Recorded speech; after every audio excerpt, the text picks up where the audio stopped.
Hello.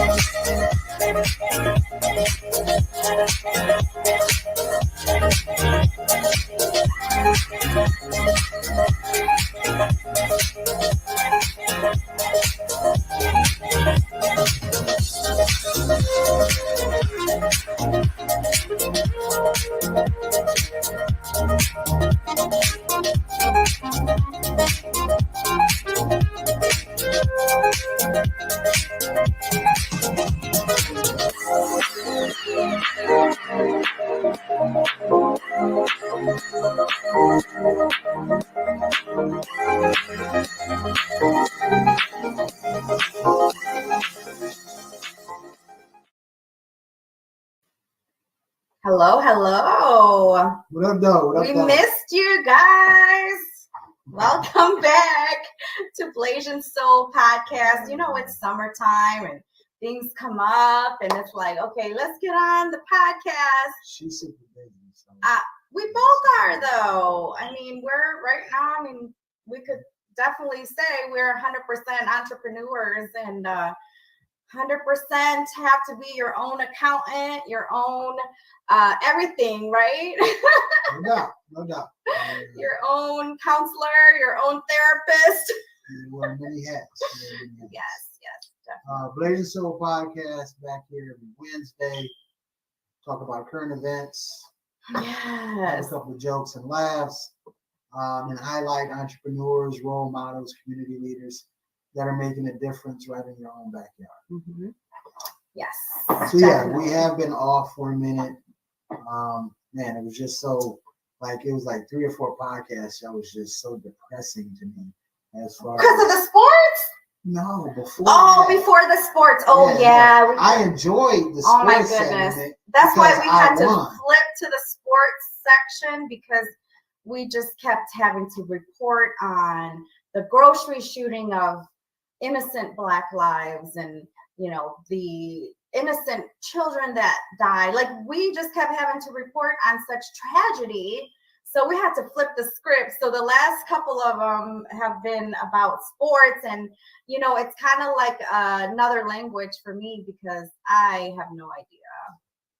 I think basketball is a goalie, and don't put that out there, because people are. This is recorded. You don't want nobody to know about that. Hey, I'm not a sports gal. No, but so we had to take a break or two just to cleanse the mind, soul, and body, kind of get back at it. Yes. So for those of you who are watching us, be sure to share. This is a live podcast, and we have a very exciting guest for us tonight. But before we bring her on, is there any current events or things that you want to share within the Black and Asian community that's going on right now? There is, but let's keep it positive. Yeah, because you the one watch those. I have to ask him what's going on in the news, because I want to keep my circle clean. I've never heard anybody ask me, why do I watch documentaries? Why do you watch documentaries? What? What are you talking about?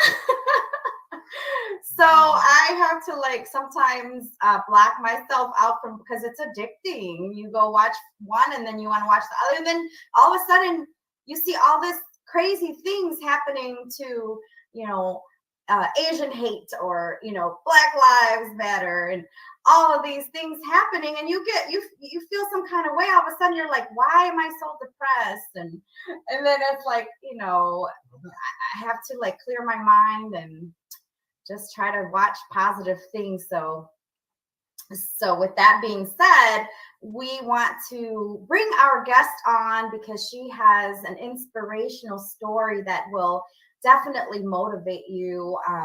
Katina Green is the founder of Bridging Hearts, and we're so excited to hear about her story, because as she was sharing with me, all of the foster care things that she had experienced and shared with me was very foreign to me, because out of sight, out of mind, it's one of those things where I've never experienced myself. So I never fully understood or realized the ins and outs of the foster care system. But it sounds like there's a lot of work that needs to be done to help the children who are placed in the system. And she was one of them, but she turned her test into a testimonial. So we are excited to have her on tonight. So without further ado, we'd like to welcome our guest speaker, Miss Katina Green, to the stage. Hello. Hello. Hello. What's going on with you? And you're going in and out because of the virtual background. I'm sorry. That's my friend Aura. He thinks he has this aura that makes him go in and out. Looks like she has an aura too. She's got the light shining. A few of us have it. Yes. What's going on with you? The aura is already in my name, Laura. So I already have it all day, every day.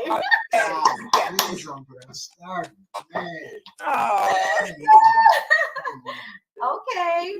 Aura's in my name, so I got the good aura already. I can believe that, Laura. I can believe that. Well, we are so excited to have you on the show tonight.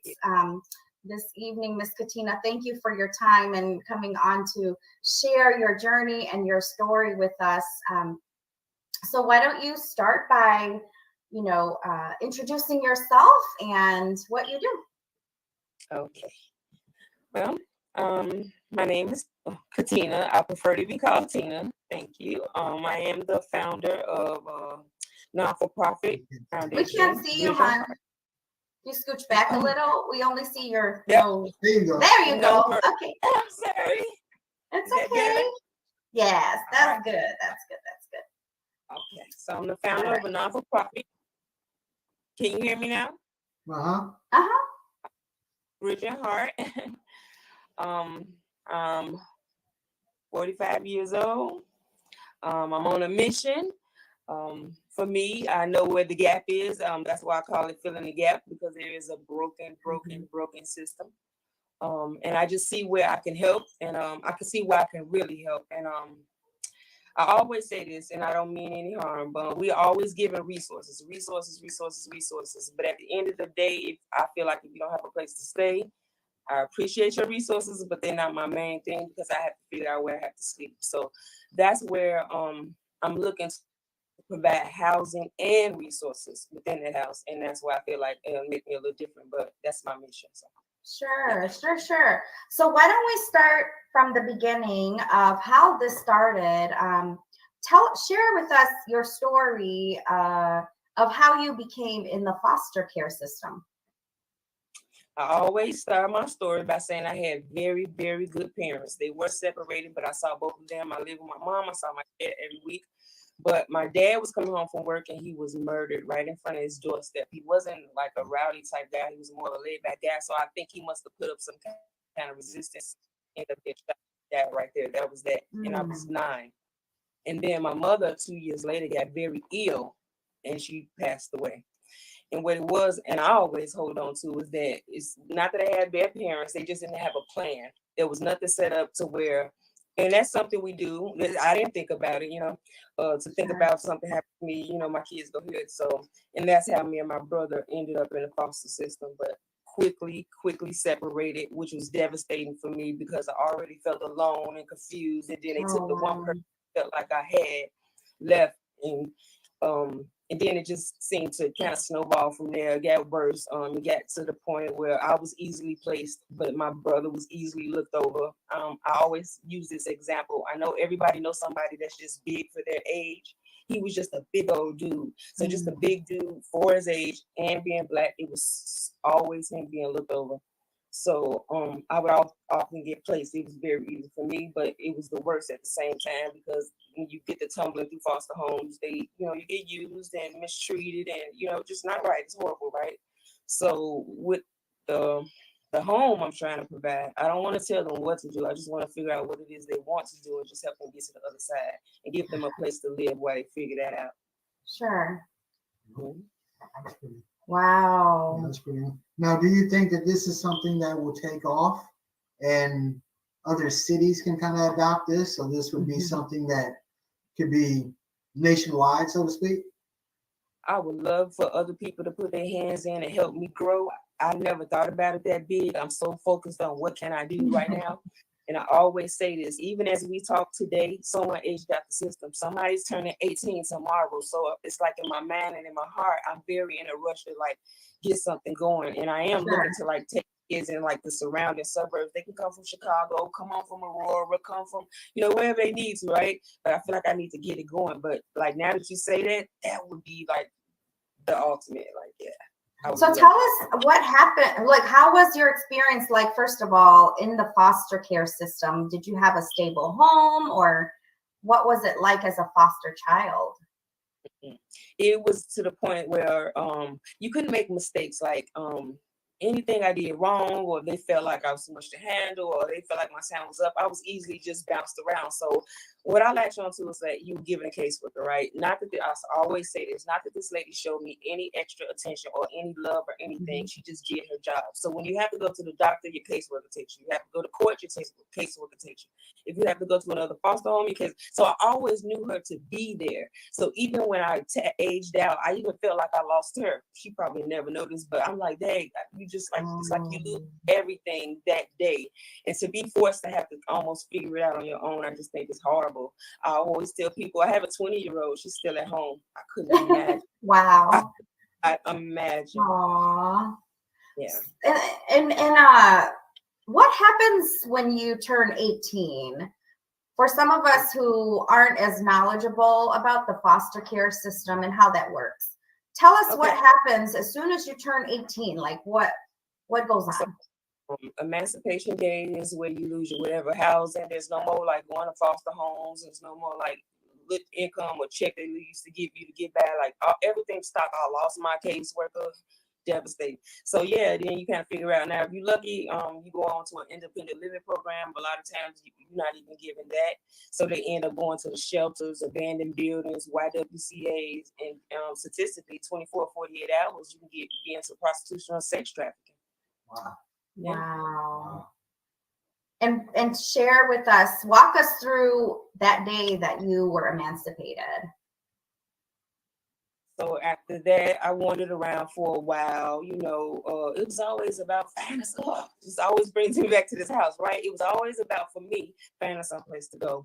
And then on the 11th day, because it only took 11 days before I was into sex trafficking, I was introduced to someone, right? And I thought I was being introduced because he thought he liked me, but he had something else warped on his mind. Me not knowing no better, before you knew it, I was on a plane and I was took into different, states and stuff like that. And I just remember going to jail and being in jail, and it was taking so long. And the officer went by, and I was like, wow, this taking so long.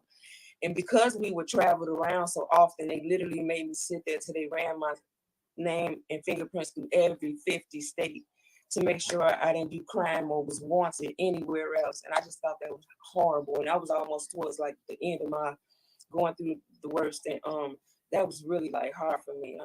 It was hard. It was definitely hard. Oh my goodness. Yeah, that is at the age when I aged out, I had a child. One child. Wow. I had 2 kids, and they're 10 years. It scared me so bad, like having a first child, like having to grow up and do what you had to do, But yeah. I was like not in a rush, right? By the time I had my daughter, I was 25, but at this time I had gained my independence back at any cost. I had ran away, got out that life with my life. I had to, it was a tussle, but I got away, right? And then I got my first apartment. It wasn't nothing but a studio, but it was everything to me. It was mine. It was everything to me, right? So I feel like it gave me chills just thinking about it, because it was mine. So I want to give that to somebody else. Like if they want to stay in that house and go off to college, or if they want to stay in the house and save for their first apartment, if they want to go to photography school, whatever it is, I just feel like with the resources in my heart, like I'm gonna make it happen. So I'm pretty determined, and I just feel like that's what I could do. Now you spoke of resources. This seems like a very worthwhile program. Are you guys properly funded? No, not at this time. I can't. Gabby Vargas from she just with mental health and suicide prevention. She's a partner of mine. I have, other friends and resources, but it is things that I'm still trying to get my ducks in a row. But the biggest thing and a challenging thing that I find it for me right now is how being able to pay for the building itself, but actually getting funds it's not really that hard, but just not big enough funds to purchase this building. So that's And when I spoke of funds, I meant like government assistance. This is such a worthwhile program that you think some of the government funds that we pay for taxpayers could be used to help this program out. absolutely. Yes, I think it's worth it. I think it's worth it before they get off into something else that people probably wouldn't appreciate. Yeah, I think they're worth it. What was your go ahead. I was gonna say I never felt like, I'm not saying I'm the smartest person in the world. I never felt like I was stupid. I do feel like with some encouragement or a little bit of push or somebody to just say, hold me accountable, go to school, do it. Nobody held me accountable for anything. And not to mention I had a sick child. So I would get off work and make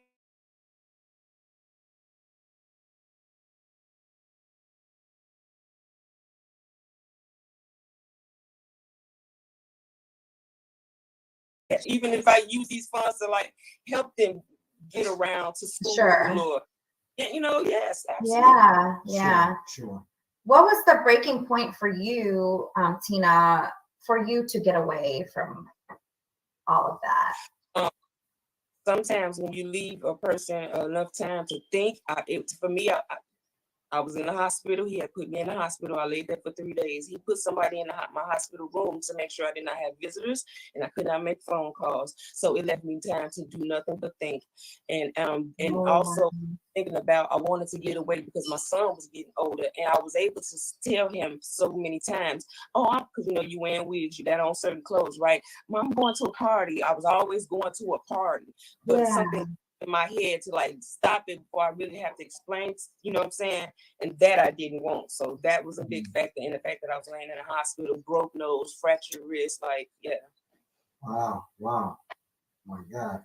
Yeah, and at that time you just kind of thought to yourself that it has to be a better way, you have to change your life, and then you took the steps that you needed to do. Yeah, I started saving money. I'll never forget, it was a blue jean jacket that hung in the closet. I never really wore, but I always thought blue jean jackets would come back around, right? So I always kept it. But at the end, I started taping money in the inside of the blue jean jacket pocket because I knew I needed some money to be able to survive with him, at least even for a little while. I needed some kind of money. So I think it was like $600 if I think back on it. But to me, that was a lot and enough. But I just remember being so scared because I couldn't not had money. Like, you cannot have money. And I was taking a big chance, but like laying in a hospital and thinking about my son getting older, that I had some decisions to make. So that was my wow. So you took that and got your own place and working at my own place. Yep. I was very happy. And so how was it like to have your own place and get on your feet? Did you have some challenges at that time as well? Yes, he was young and his dad didn't really want to be bothered. And again, life throws me experiences. I'm not faulting him. When I got pregnant with my son and I told him I was pregnant with my son, he looked me right in my eyes. He was like, Tina, I didn't want kids. And so I'm thinking, my choice, my body, my way I can have. So I went on to have this baby, which is my son, 30 years old now. And he just had a birthday. Thank you. He thinking that this man would change his mind, that my son would grow him. And speaking very candidly, right now to this day, that man has never went on to have other children. My son is still his only child, and they do not have a relationship. But that's okay. Can you imagine that? I have a relationship. So another child. Yeah. Wow.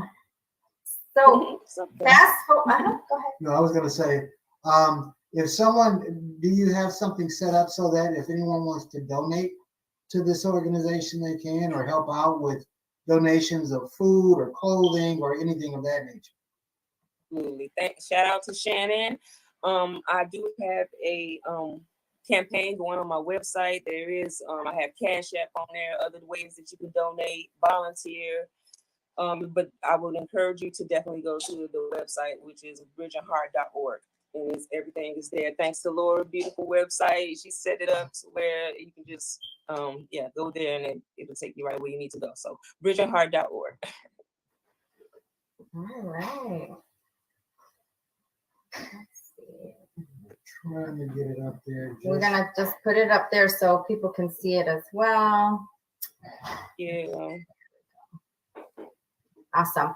And what is your vision? Well, first of all, tell us a little bit about Bridging Heart so that the audience can help support this mission and they have a clearer understanding of what it is that, your mission is, first of all, why you got started, and then also a little bit about Bridging Heart. Like, what is it? What's your hope for it? Okay, so Bridging Heart is my baby. I'm building it now, but for me, it's going to be that house that I wish I had when I go to. So the goal is to link with caseworkers, if anyone's listening, social workers, because they have the most info. They have all the way down to the date that a person is going to age out the system. So those are the kind of people I want to connect with, so that you can let them know that once they age out, they can come over to my house, and that's where they'll get an intake form. Take the steps.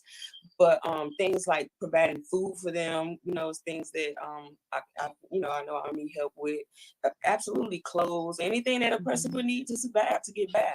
Of course they're gonna work jobs and be productive, but along the way, even I had 2 jobs. I had my little McDonald's and Wendy's job, but yes, it was times where I could have used a little extra help. So I just want to be that extra help. But the main thing, I just want to be the housing to let people figure it out. You can't figure it out sitting outside. You get tired of being just like you get tired of anything else you do on a regular basis. Wow. So at some point when you turned 18, you immediately became homeless? Yeah, 11. Yeah. With children or with a child? I have, just my son. He's very, very young. Wow. Our system is definitely broken. I heard we were the richest country. Oh. What happened? We're in debt, so we're in debt. We're going bankrupt. We should be able to help. We should be able to do better than that, or at least extend the age to 21. Because at 18, I don't think you don't really know what you don't know yet, right? Because you're just getting out of high school. At least by 21, 22, you're out of high school. You had a chance to go to college or something that's going to help you fulfill your, get a job, sustainable job and stuff, right? So I would say they should move the age from 18 to 21. It just makes more sense. I want to house them between 18 and 24, because like I said, it was 25 when I got myself back on track. Not that they may need that time, but at least they know they can stay till that time. But that's plenty of time to get an education, save for, something. Right. And then I want them to pay it forward, reach back and help somebody else do something. I'm always encourage them to do that, because I'm only one person. But with that being said, the power of one person, I do believe in, because I just watched something where a lady found out that 2 boys had aged out and had posted up in an abandoned building, and they made it as much as home as they could. But when that lady found out, she reached out to the community, and within a week, she had put them in an apartment. She kept them together. The apartment was full of everything. So it gives me chills again, because that just shows me the power of one person. So it just starts with that one person, like anything else, like any change, right? And then it causes a chain reaction. And we have a comment over here, Constant Melton. First of all, she said, "Go Tina." And then her second comment is, "Contact me, honey. I have a connection to city colleges. They have over 70 free programs. Class A CDL is one of them." So if you end up having someone that might need, assistance in training, then Constant Melton will be your person to go to.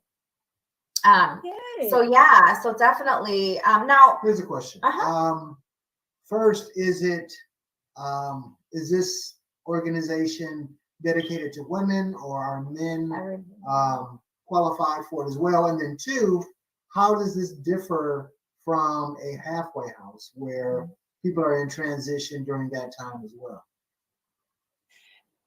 This is me asking, not telling. Is a halfway house where they come from jail or something, or do they? Yes, ma'am. Yeah. Oh no. It's a transition from jail to I would getting an apartment. Okay, so not that they don't need no help. I knock no one, but these kids, the ones that I'm talking about dealing with, will particularly be coming from the foster system. I want to catch them before they make it out to the streets, and I just want to be that gap to catch them. Yep. Just keep Sounds pushing good. them until they figure it out. Sure. Yeah. Before they get into the system. Because and you have some amazing statistics on your website too. So be sure to check her website out, bridgingheart.org. These are fascinating statistics and reports of, you know, how the children that age out, if they don't find a consistent home, I think there's, I forget the numbers, but I checked it out and it was something with the men, they end up being placed in prison or something faster than others, you know, and then they don't end up, you know, finishing high school, things like that. So those are some really, and I mean, Marcelo, I do want to also deal with the guys too, and I'm gonna tell you why. It devastated me to see my brother get picked over, as if, you know what I'm saying. And then I just remember, thank God he wasn't like the drug dealer type. He was just a big teddy bear, right? Didn't look for no trouble. What he did to hustle and to get by and to make money. Back then, in the 80s, it was okay to ask a woman, could I carry your groceries to your car and they'll give you a couple of dollars? He would do that from sun up to sundown. When he could have ran else. You see what I'm saying? But he didn't. But again, you know, yes, I want to help them because I feel like it's value in them and it just is important. And my brother was one of those guys, and I hated it. Did you end up reuniting with your brother, or how was that? So years later, so here's the way it worked in the system again, broken. I would see my brother over the years because wherever he was coming from, we would meet in court. So his caseworker and my caseworker would be sitting like prior to the courtroom, and my caseworker was nice enough to be like, "You want to go over there and see your brother?" And I'd be like, "Yeah." And I go over there. So that's the only time you saw him. And when court was over, he goes back where he was, and I go back where I was. So it kind of puts a barrier between siblings and stuff like that. So me growing up, the person I was, strong and, you know, just like no harm, no foul. But when I did reconnect with him, come to find out, I had introduced him to a childhood friend that I knew before he did, and they end up getting married. They're going on 25 years. They got 5 kids together. He out south. Yeah. Wow. So yeah, he went on to be great dad. Yeah. Wow. So yeah, wow. Yes, I'm all for the guys too. Yes. That's awesome. So we have another guest that just joined, Tanya. Just joined. That is my mother-in-law. I mean, my sister-in-law, Tanya Ferguson Green. I was just talking about. Hi. So she wants to know what specifically does your organization do and what services do you provide? You want to share about the luggage as well, the luggage program that you have? I forgot about that. So yes, absolutely. We're also doing an online campaign for an event called Luggage of Love. So the point of Luggage of Love is because when you go through the foster system, we're often given plastic bags. In the RIP, they just give you out a new one, no big deal.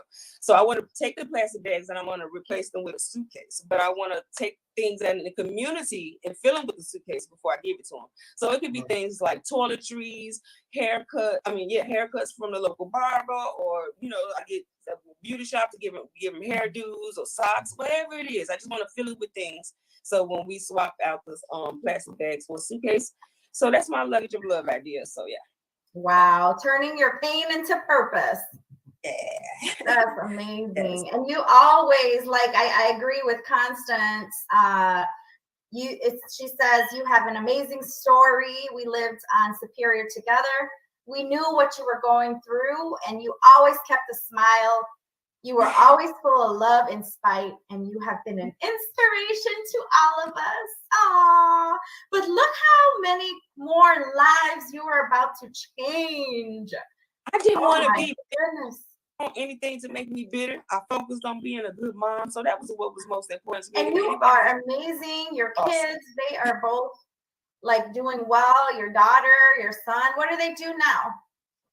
So my son was working for Coca-Cola for a few years. He transferred over to Dr. Pepper. He's been there for a few years. And through the company, he just got his CDLs and he's doing 40 hours behind the wheel as we speak. So once he finishes 40 hours, he's done. He got a CDL. So and still working. Wow. Trucking is big money, especially with all this gas price going up. Yes. Wow. Yeah. And your daughter? Tell us about Serena, her accomplishment. She just recently graduated permanent cosmetic school. She does microblading, which is like a permanent tattoo on your eyebrows. She's permanently tattooed on your eyebrows. So yeah, she's excited, and she just got done about 2 weeks ago. That's so awesome. That is so awesome and impressive. Yeah, definitely. So okay, did we go into the luggage? Okay, so you shared a little bit about the luggage. How can people support you, and what are some volunteer opportunities that you have?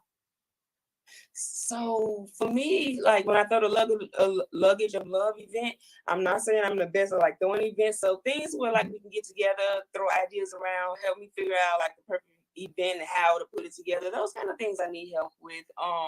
Just I don't turn down any help. I don't never feel like I can know too much. I am one of the people like I like to use every day as opportunity to learn something. So I'm not one of them like. So yeah, I'm open to anything, any ideas, any help. Like my mission is like house them. I need to feed them, clothe them.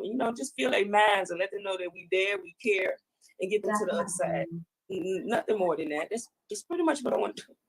Awesome.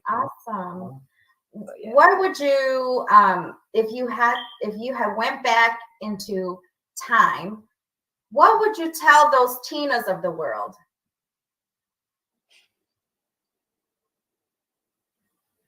I would say hold on, just hold on, pray. I absolutely am a big prayer.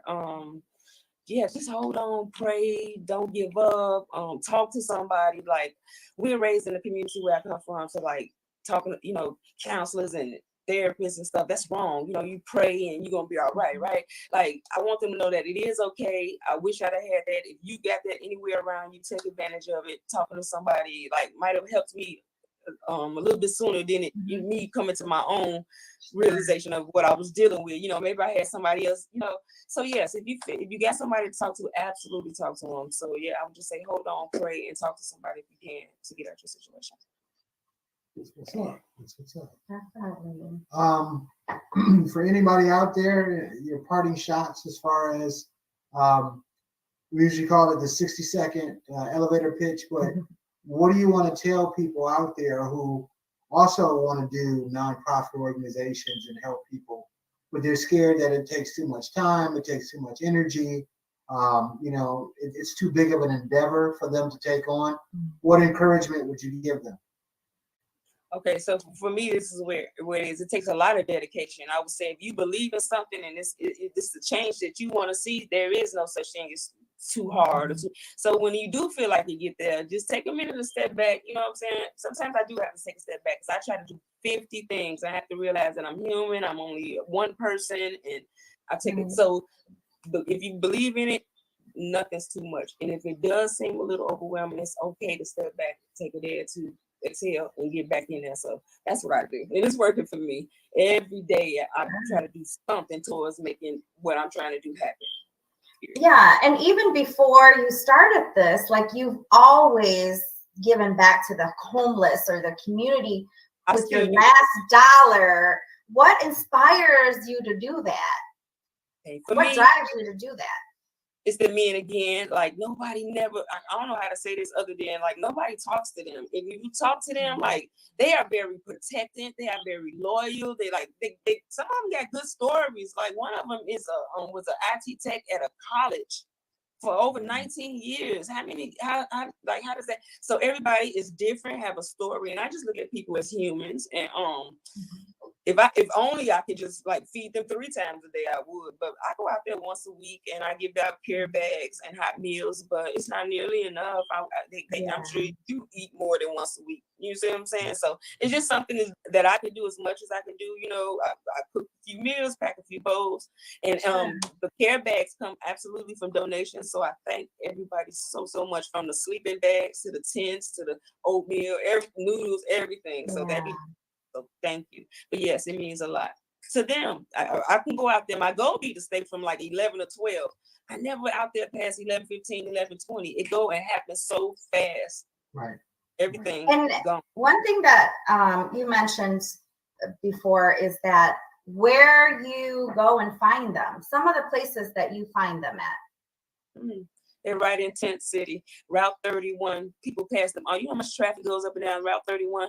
They're right on Route 31 near Chicago Street. You go literally over the railroad tracks, and there's a steep hill that goes down, and they're kind of lined up along there, 10 after 10 after 10. And there's Tent City 1, and then there's Tent City 2. Now, I tend to help Tent City because Tent City 2 is a little bit more dangerous. It houses more criminals, and even the public tells me not to go down there by myself. So I would just want to help people, but I don't want to put myself at risk. So if they want something for me, I make them come from down the hill up, but I do not go from up the hill down. But Tent City, I have go up and down the hill, but it's families in there. Sometimes you go to one tent, 2, 3, 4 people popping out of it. It's horrible. It's horrible. So, wow. And I drive up that highway all the time, but I've never seen it. I've never seen a tent on the street. You gotta go down a little steep hill. I have hurt my wrist, broke my bones trying to get down in the wintertime, trying to get down them hills. But yeah, they're pretty much down there. They got their own little community. They're not there trying to bother anybody, that's for sure. Yeah.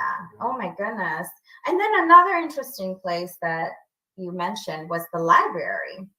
Absolutely. So the library is kind enough to let them hang out there. They are able to hang out there during the day, and that probably gives them access to an actual bathroom. So when I do take the care bags, I try to give them stuff that they can wash up, get them a fresh pair of jogging pants and a t-shirt in there, because they want to get out those clothes. And that was important to me when it was transitioning from the wintertime to the summertime, because, they stay so bundled up all winter. And I'm thinking, it's spring. They probably want to, come up out all that stuff and put on a nice fresh t-shirt. And it wasn't nothing but some jogging pants from Walmart. I think I paid like $5 and a t-shirt that I bought parents for $3. But anyway, if you get enough of those and put them in there, just give them a chance to freshen up, be a human being. Because when you got something on your stomach and maybe took a bath, don't you feel better? Yeah, when I don't take a shower, I feel miserable. Yep.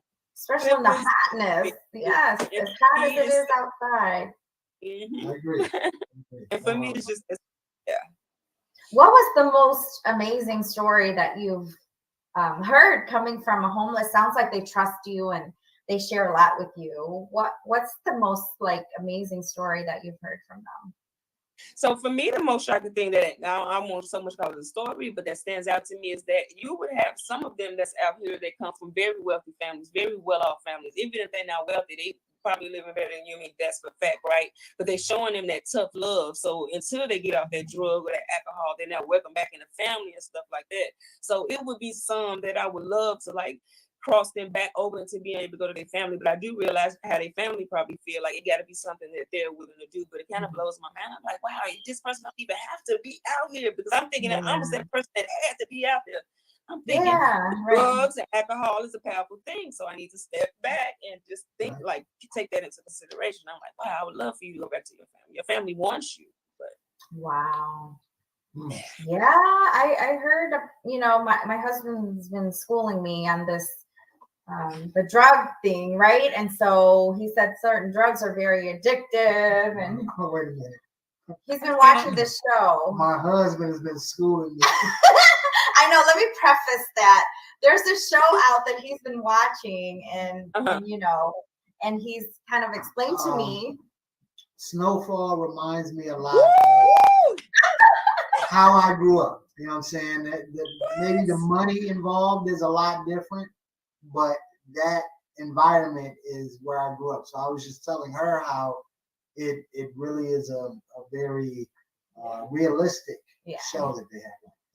Yeah. Because as you can see, this is Blasian Soul podcast. So I'm Asian, he's Black, and so and so sometimes, there are certain things that I've experienced that he hasn't experienced. Growing up as a refugee, and he's experienced stuff that I've not experienced in my immediate circle. So he was explaining to me how, and I've watched some of the clips, and it's crazy how addictive the drug is.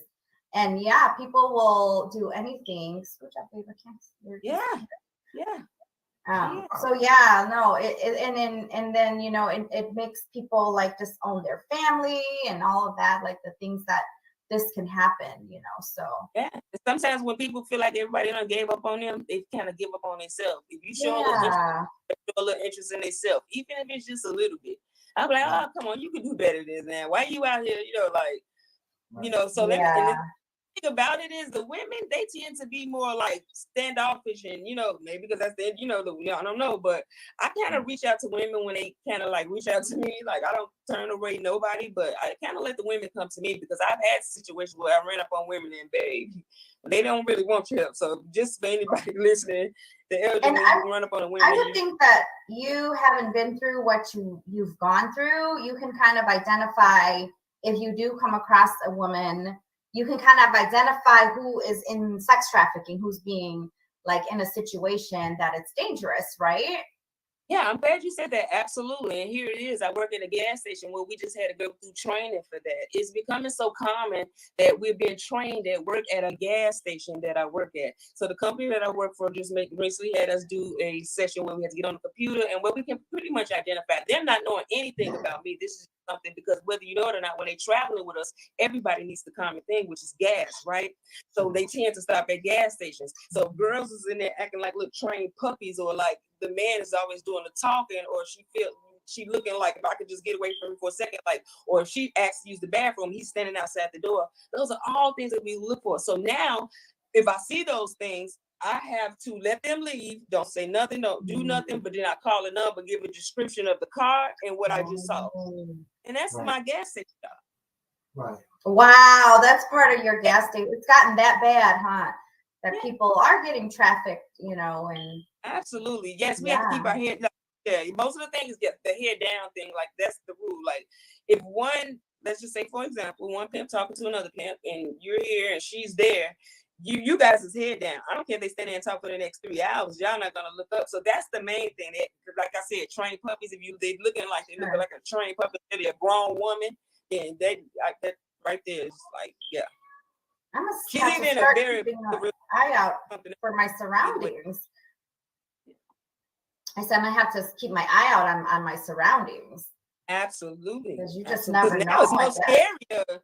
They like kidnapping and girls are coming up missing. For me, that's even more scarier. I was tricked. That's one thing, but like to just kidnap me away. I'm scared. That's scary. Yeah. I mean, and the first time I really I knew about it, but the first time I really had a little more insight on it, I had to do a college project in Grand Rapids, Michigan, where we were living, and come to find out that was my topic, and not realizing it because I lived there, that Grand Rapids was one of the largest sex trafficking city that people were getting kidnapped out of, and they started like organization there and stuff. I'm like, wow, I didn't even know that. It's right under my nose, so yeah. We need more education on it. We need more people aware of how to protect themselves, especially women and young girls who are, online and, being gullible with, these guys, right? Yeah. So I could see all that. I could see you implementing these programs and things for your organization because you have so much knowledge, like personal experience and knowledge, that I could totally see like education and training programs to educate other people and to educate the women or the girls that are being a part of that and just being aware and not having to have to go through that. Yes. I wish I'd have went off to college. Nobody has yet to ask me what you want to do when you grow up. Like I had ideas. I wanted to do stuff, but like I said, I had bigger problems, like, a child on top of that, So for me, I believe it or not, I love to decorate. So that's one of the things so I like to decorate people's houses and the inside of stuff. So yeah, like wow. I love to do that kind of stuff. That's awesome. I didn't know that about you. See? That's awesome. But yeah. So my new baby. Anything else that you would like to share with the audience? Because this is going to be the replay will continue to play, but this is also going to be on all of the podcasts. So if you have other donors, people that want to donate and you want to share your mission, you can always share the link for the podcast. It's going to be on all the major podcasts, iHeartRadio, Pandora, what else, babe? Of course, YouTube Live as well, but all the podcast stations It's on our website, www.blasiansoul.com. It will also be on our website, but all of the channels that it will be listed on is also on our website. So you can go and visit that as well. People can hear and you can share it with them. You can also upload it on your website as well. So people who are coming to visit you, they can listen to your own personal story and your interview of your why and, what drives you a little bit about this. Yeah. Right. Thank you. Thank you very much, Tina. It's always a pleasure for you to be on the show. Thank you, guys. I was going to say, we wish you continued success. Yes. Sounds like you have everything going in the right direction, and we appreciate what you're doing for the community. Absolutely. And right. we're happy that you were able to join us today, and we appreciate your time. Keep doing what you're doing. We will continue to support you. All right. Thank you. All right. I'll see you soon. All right. All right. Deuces. Bye-bye, huh? All right.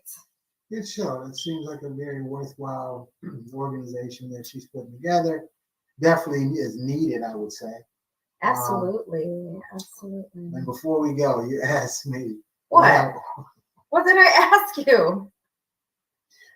You asked me what I was laughing at. Yeah, what were you laughing about? He's always laughing at me, guys. No, I entertain him so much. Wait a minute. First of all, I'm not laughing at her. I'm laughing at a situation during the podcast. What happened? You're a vampire. You keep disappearing. I know, it's cool, right? No, I can't say it. Susceptible. Did I say it wrong? No, you said I couldn't say the word, so I didn't even say it. I didn't even say it because it was like that's then you use a different word to get your point across and kept moving, and I'm sorry, I couldn't hold that. Well, improv, right? Yeah, there's nothing wrong with that. You gotta improv. Funny to me. So here's the story with us, right? So me being Laos, we're Lao, right? Yeah, you're not Lao. We gotta drop the S. Laos is the country, and the person is Lao. You drop the S, okay? So my brother told me. Yes.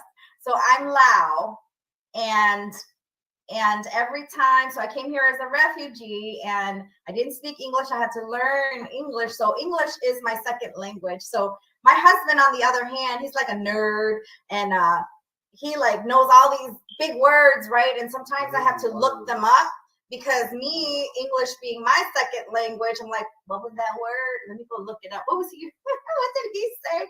So sometimes I don't know what a word is, or I say it wrong, and he like, but babe, and he laughs like, but babe, what were you trying to say? But then when I say it wrong, sometimes it means a different meaning than what I'm trying to say, and he gets all confused.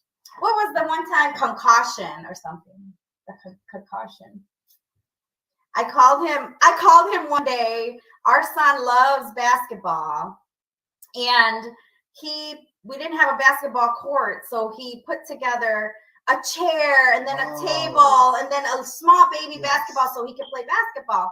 I called my husband. I said, "Oh my gosh, I said, oh my goodness, Cello, like he has this concussion, like."